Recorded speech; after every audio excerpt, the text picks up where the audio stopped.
Hi friends, ఎలా ఉన్నారు? ఈరోజు నేను మీ ముందుకు స్పెషల్ వంటకంతో వచ్చేసాను. అదేంటో చూసారా?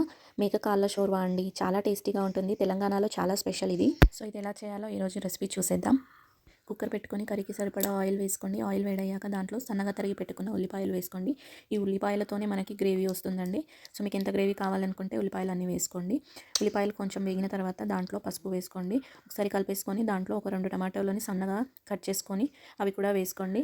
మంచిగా కలిపేసుకొని అవి టమాటోస్ వేగిన తర్వాత మనం మంచిగా క్లీన్ చేసి పెట్టుకున్న కాళ్ళు దాంట్లో వేసుకొని కలిపేసుకోవడమే. కలిపిన తర్వాత దాంట్లో కొంచెం మిరియాల పొడి వేసుకోండి. కాళ్ళ షోర్వాలో మిరియాల పొడి వేసుకుంటే టేస్ట్ మంచిగా వస్తుంది.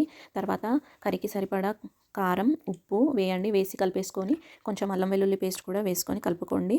ఇలా వేసుకున్న తర్వాత దాంట్లోనే మనం కొంచెం గరం మసాలా కూడా వేసి కలిపేసుకోండి. కలిపి మీకు గ్రేవీ ఎంత లూజ్గా కావాలనుకుంటే అన్ని వాటర్ వేసి కలిపేసుకొని కుక్కర్ మూత పెట్టేసుకోండి. ఒక 15 విజిల్స్లో ఉడికిపోతుందండి మనకి. 15 విజిల్స్ తర్వాత ఆఫ్ చేసేసి తీసి దాంట్లో సన్నగా తరిగి పెట్టుకున్న కొత్తిమీర వేసేసుకోండి. అంతేనండి, కాళ్ళ షోర్వా రెడీ అయిపోయింది. చాలా టేస్టీగా ఉంటుంది. ట్రై చేసి చూడండి.